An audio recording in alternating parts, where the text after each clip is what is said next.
Sam Lesante. Welcome to a special edition of the Dr. Meade Show. It's my pleasure today to take an in-depth look at probably one of the most famous surgeons we have, orthopedic surgeons we have in the United States. And where does he hail from? He hails from northeastern Pennsylvania. Dr. Tom Meade is well respected. He is a person who has traveled all over the world talking about orthopedic medicine. Today, we're going to find out who Dr. Meade is, what motivates him, what makes him tick, and why is he considered one of the top knee surgeons in the United States. Dr. Meade, thanks for coming on the show. Sam, thanks for having me. First of all, I want to say thanks for having me pause, and I think my career is worth reflecting on. Frankly, I think that's something you do at the end of your career, so I want to be very clear that I feel like I am just starting. I have several decades of knee surgery to perform in the future, but anyway, it's going to be fun. Thanks for having me and taking a look back. I mentioned that you have gained this position as one of the top knee surgeons in the country, and I think that you're humble to say that, but you are. There has to be something in your life that motivated you. What started you? What gave you that inspiration to do what you're doing and becoming even more known than you already are known? Sam, it's interesting. It really was not my goal. Some people have that goal when they start out in medicine to become a top physician or surgeon. That was not my goal. But first of all, I look at how do you become a top physician or a top surgeon. It's unlike any other profession. It's not like an athlete or an actor or a singer where the metrics to measure one by are out there in the public. I mean, if you're a baseball pitcher or a quarterback, you have a quarterback rating, you have a win-loss record, everybody knows how good you are. If you're an actor or a singer, you have Emmys or you have Grammys or you have top records, you have million-dollar grossing movies. It's very obvious. In our field, it's not.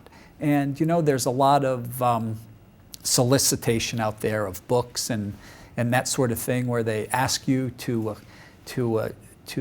be identified as a top physician. It's nothing more than you pay money and you're listed in these books. So it's really a little more difficult in my profession to be identified as a top doc. So what I wanted to do, once I decided to be a surgeon, I wanted to be good. I wanted to be technically very good. When I went into an operating room with my team, it was my goal to be proficient. I wanted to do the best surgery that I could. I wanted everybody in that room to know when I finished with a surgical procedure that if there were 20 other docs at that institution, that I did it better than anybody else. My team did it better. If they needed what I was doing, if they needed a knee surgery, I wanted them to walk out of that room knowing that they would come to me. That would make me feel like I was a top knee surgeon. If that patient went to a physical therapy facility afterwards, I want that therapist to look at that patient and know that we did it and they do better than any other doc or surgeon that does that procedure. I wanted to be technically proficient. I didn't want to be the surgeon that says, I want to be a top doc because I'm going to stay at an academic center, I'm going to do research, and I'm going to teach residents, and I'm going to become, travel the normal route of becoming an attending, and then a junior professor, a clinical assistant professor, and then a professor, and join all the associations and climb that ladder. That wasn't my goal. You stay at academic centers to that. You don't go to Allentown, Pennsylvania and decide to work in a community hospital, in a trauma center, and become a sports surgeon if you want to become a top surgeon in the country. Now, it may have happened, but it was by a very non-traditional route. In our lives, anyone who has achieved status like you've achieved as a top doc in orthopedic surgery, particularly top knee surgeon, you have to have something of some kind of internal desire. Just like you said, you have top athletes. What separates those top athletes from the person who is trying to strive that? So in your life, what was it that gave you that ambition? Because it doesn't happen overnight, as you know, okay? These are things that you had to be inbred with, or you saw that you want to accomplish those things. And it's not a matter of finances sometimes, it's a matter of personal pride. Well, I think no matter what I did in sports or in school, I wanted to be good at it. And you have to figure out what you have to do to be good at it. In sports, it's pretty easy. If you want to run, you have to put hours in running. If you want to be a football player, you got to put hours in the weight room. When I went to medical school, I'll jump to that before we back up a little bit. And I decided that surgery is something I wanted to do. I realized that you can't get good at that. You have to know the bookwork. You got to do your homework. But how do you practice surgery? It's not like practicing basketball. You can't go down the corner and start operating on people. They arrest you in this country if you do that.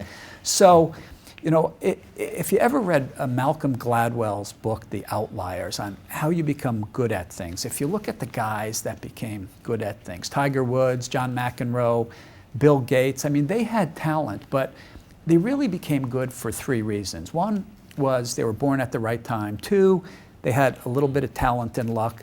But three, they put hours and hours into their skill set before everybody else. Tiger Woods put thousands of hours in golf since he was 2 or 3. So by the time he was 10, he had more hours on the golf course. John McEnroe, the same thing. His parents put him on the tennis court. Bill Gates had more hours on the computer in 8th grade because computers weren't out there. So they had a head start. In surgery, you don't get to practice your surgical skill until your 3rd year in medical school. Your first 2 years are academic. You'll learn anatomy, physiology, microbiology, all the basic sciences. So you show up as a 3rd-year student, you want to do surgery, you look like a dope. You can't put gloves on, you don't know, you can't even hold the suture, and it's this embarrassing thing, and I saw that. And I did not want to show up as a 3rd-year student and not know how to be proficient. I walked in as a freshman, and it's a long story, but I think it's worth knowing how, what drove me to become proficient. I walked into the surgery department, I said, I want a job doing surgery. And I was a first-year student. And I happened to walk into the right door because there was this attractive Italian girl from South Philly at Jefferson, and she looked at me like I was crazy. But she said, you know what, my new boss, Bruce Jarrell, was just hired to start the kidney transplant and the liver transplant program at Jefferson. He came out, and I said, I want a job to learn surgery. And he goes, well, you know what? He goes, just so happens I'm starting a research dog lab, and I need someone to do kidney transplants. And I said, God, I'd love to help, and I would learn surgery. And he goes, well, no, I want you to do the kidney transplants. And I go, well, I don't know how. And he goes, well, I'll teach you. And so as a first-year student, he took me in the dog lab, and for a week, he sat me down, he taught me how to suture on a bench. So real quickly, I picked up suturing. And the first day we went in, I was all excited. We had this dog, and we did our first kidney transplant, and he did it, and he taught me how to sew vessels. And it's not that hard to do a kidney transplant, believe it or not. There's an artery, a vein, and a ureter. And the next day he goes, okay, now it's your turn. And he wasn't there. And so as a first year, I learned one day, and I did a kidney transplant. It took me 4 hours, and the dog died soon thereafter. And but it was unbelievable. I did that 5 more times. Each dog died. And like I said, Bruce, I said, the dogs are dying. He's going, that's okay. It's like a quarterback that's throwing interceptions, and the coach keeps throwing you back in. But after 5, they started living, and we could do the research. And I ultimately ended up doing 40 or 50 transplants as a first-year student. I learned hours in the lab. And Bruce would harvest kidneys for Kidney One. So he would actually fly when people would die and harvest their organs. I'd get a call when all my buddies were in anatomy class. He's going, Tom, we have a private plane down at Philly Airport. He goes, we have to go up to Scranton and harvest kidneys. I mean, I was in my glory. I would go up there, we'd fly up. I'd be operating on real people now with him, of course, under his guidance, but I would learn how to extract the kidneys and do vascular surgery. And, as things happen in life, here's a great story. I needed help in the lab. I couldn't just, do the surgery. I needed an assistant. The head of the department was Frank Rosado, head of all surgery. Well, his son was a senior in high school, wants to go to medical school, and he says to Bruce Jarrell, Bruce, why don't you give my son a job with Tom helping in the lab? So here I am, the chairman of the department. His son is now with me in the lab. His brother, Ernie Rosado, is head of surgery at Penn. The surgery in Philadelphia is controlled by the Rosado brothers, and here I have his son as my high school student teaching me. So you have a first-year student, a high school student doing kidney transplants. All of the residents and fellows, they don't get this experience. They find out Bruce Jarrell is running a lab. Once a week now I have the fellows and the residents coming in there with me. I'm basically teaching them. These are upper-level guys. To make a long story short, when I become a third-year student, I don't walk in there like a dope, not putting gloves on. All these guys know me. They know me as Tom Meade, the medical student that ran Bruce Jarrell's dog lab that can do kidney transplants. So they're not saying, hold this hook and I'll teach you how to sew.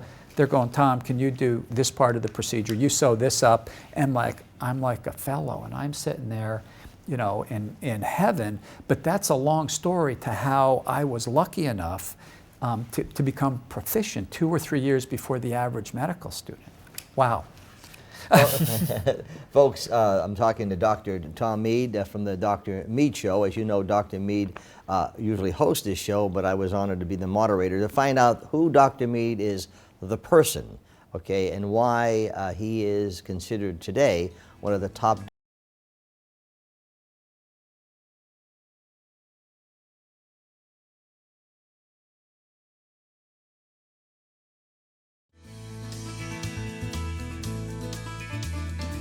Welcome back to the Dr. Meade Show. I'm Sam Lesante. I'm moderating today's show. We're getting to know Dr. Meade, the person, folks. Why is Dr. Meade is considered one of the top doctors in orthopedic surgery, particularly knee surgery? It's an interesting story, you know, and once again, people look at people who are so successful, and sometimes they think they just happen because we have these magic wands and we just waved them. They just don't happen. But it's an interesting story how you worked with the doctors and the different labs. Now, the point was this: did you always want to be an orthopedic surgeon? No, Sam. When I was in high school, you know, I did pretty well in school. I went to Pittston High School. We had 474 people in my high school. I think I graduated eighth in my class. I got into Penn State, which I wanted to go to. Why did I go to Penn State? Because I was on the diving team, and I went to a state championship out at Penn State. It was the only school I knew, and they recruited me to come to Penn State and dive on the swim team. So I decided to go to Penn State. And I was pretty good in science and math, not so great in English. And so I went out there my first year, not sure if I was going to be an engineer or a physician. And I took the basic math courses, calculus, my physics my first year, and the biology. And I realized I was on a floor with a bunch of engineers. Penn State's a great engineering school, and I could do just as well in math as all the engineers, but they couldn't do well in biology. And I said, well, I do good in both, so maybe I'll go into medicine and, you know, become or else I was going to be a biomechanical engineer or something. But lo and behold, after I dove for a month or so with the team and there was no scholarship money, I decided that I wasn't going to make a living diving. So I told them I'd come back next year if there was a scholarship, which there was not. But actually diving on the intramural swim team, I dislocated my shoulder. Ultimately, I needed surgery after my freshman year, and I had that in Scranton by an orthopedic surgeon, Joe Caesar, who was a great guy. He became a good friend of mine, and that was my first entree into orthopedics. So when I went back to Penn State and you know, finished my college career, I was applying to medical school, and in the back of my mind, that was all I knew. So that was what I thought I wanted to do, but I wasn't 100% sold on orthopedics. Frankly, you know, unlike Scranton University, which was my other choice, which is a big pre-med school, I had no pre-med advisor. And again, I did pretty well. I don't think I had a 4.0 when I graduated. I think I probably had a 3.7. I did very well in sciences, had a few C's in English. I couldn't really spell or write very well at that point. But regardless, so I applied to a bunch of medical schools. And in my hometown, Jack Callahan was an osteopathic physician, went to PCOM, and he talked me into family practice. I said, I could be a family doc. And I applied, and I got one of 8 osteopathic scholarships to PCOM in Philadelphia. So I decided to go to PCOM. I actually enrolled. I went there for a week until Jefferson called me, and they accepted me. And really, it was a hard decision. I called Joe Caesar, who operated on my shoulder, and I said, Joe, what should I do? I'm at PCOM. I got a scholarship here. And it's going to be a family doc, but I don't know yet. I might want to go into orthopedics. And he said, Tom, that's a great school. He said, but frankly, Jefferson has a bigger history in orthopedics. If you're not sure, he says you might be better hedging your bet going to Jefferson, and then you can decide. So ultimately, I pulled out of PCOM, went to Jefferson with the idea that now I can either go into family practice or orthopedics, but I have a little different option. So that was sort of how I decided. Now, your interest in medicine, had it always been so keen in your eyes that you wanted to go into medicine? And the second question is, are your parents in medicine? No, I grew up in Pittston. My dad was a state policeman. We had 5 kids in our family. And my dad and mom were smart folks, but I always got the sense that they wanted to do more than they did.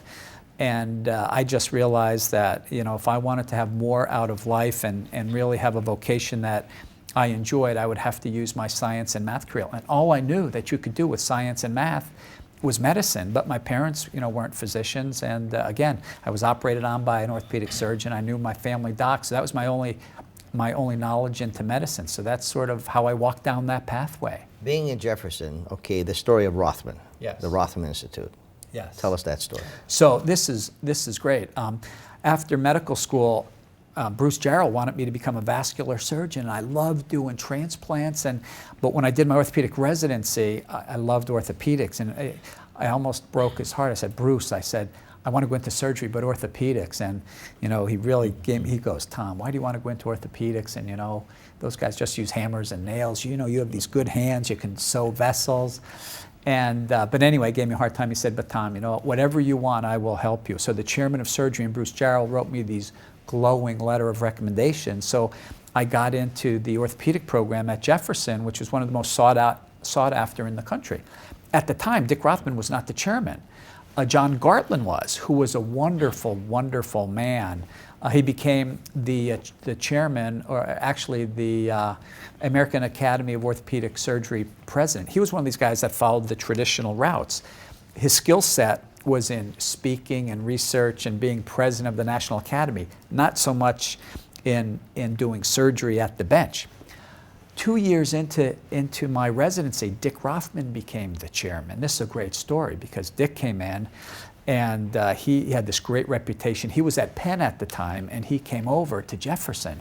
And at this point, I was pretty much well along, and I didn't want him to disrupt my orthopedic training because he was really feared. And I said, wow, I'm on this path, I'm doing pretty well. And Dick comes in like a corporate takeover president, and he meets all the residents, like they're the middle management or the lieutenants, and he goes through. And at the time, it's a great story, and he may deny I said this, but he calls all the residents in, and I'm the last one, and I'm looking to do a sports medicine fellowship, but I still have 2 years left.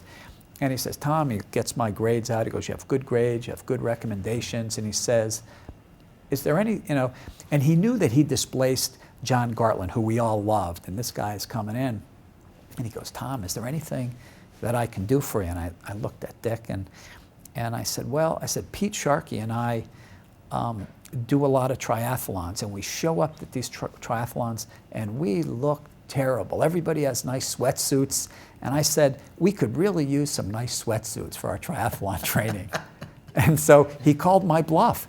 And he goes, Tom, if you can go through residency, train for triathlons, and get these good results, and all you want is a sweatsuit, he said, the deal's on. He said, the only thing is, he said, you have to have the Rothman Institute on them.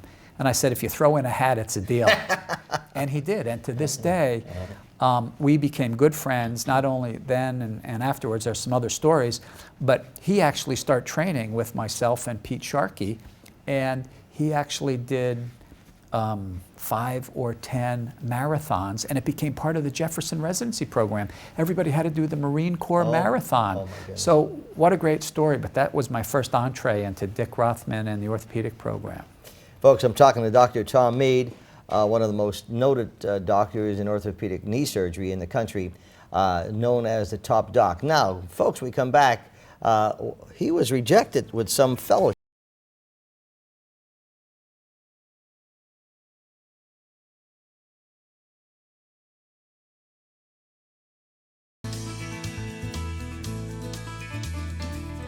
Welcome back to the Dr. Meade Show, folks. I'm Sam Lesante. I'm moderating the special edition of the Dr. Meade Show, talking to Dr. Meade, the most prominent, respected, and talented knee surgeon in the country. Now, Doctor, your story is very interesting so far. However, this great doctor, Dr. Meade, who is doing so well, rejected for fellowship. What's that about? Sam, I tell you, I look like one of these quarterbacks that did not go through the traditional route, that came up through junior college and went to a Division II school and, wasn't invited to the draft and then walked on a team, but ultimately he ends up shining, in the NFL. I feel the same way because I came from Pittston. I didn't go to an Ivy League school. I went to Penn State. I was on a waiting list. I didn't get in right away. So, I didn't follow the traditional route. And now I decide after 5 years of orthopedic training, I had great total joint training with Dick Rothman. The one weakness when I was there was sports medicine training. So I decided I wanted to do a sports fellowship, which is an extra year of training in knee surgery and sports medicine after finishing at the Rothman Institute. And I figured, I did pretty well on all my tests. I got great recommendations, and I applied to 10 fellowships around the country. Well, and I got interviews at all of them. Now I'm feeling really good until rejection letter 1, 2, 3, 4, 5, 6, 7. I got 8 rejection letters. Now I have 2 left.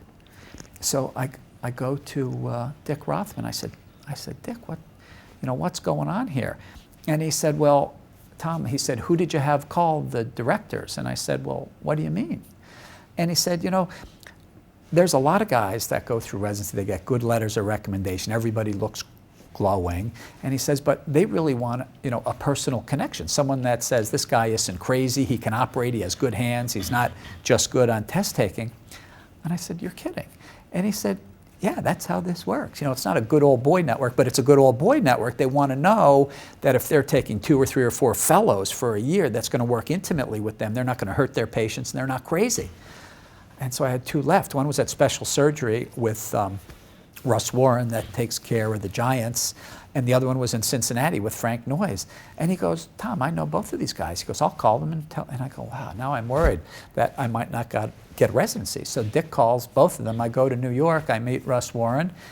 Same type of interview. I go home. I go out to Cincinnati. I meet with Frank Noyes. He says, I know Dick Rothman very well, and he speaks highly of you. And I go home and I get an acceptance from special surgery the next day. And then, 2 days later, I got accepted at Cincinnati. So now I'm figuring this out. So I have to decide between New York City and Cincinnati. And I'm not a city boy. And I said, I'd rather be out in the country where I could ride my bike in Cincinnati. So thus, that's how I get a fellowship in Cincinnati. And Dick says, come back.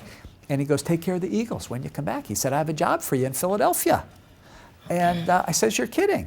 And Art Bartolozzi, who was just 2 years ahead of me, just finished a fellowship, who came back, and Rothman was taking care of all the sports teams in Philly. And he said, yeah, Art Bartolozzi is going to be the head doc for the Eagles. And he says, I want you to work with them and take care of the Eagles, and we'll set you up here.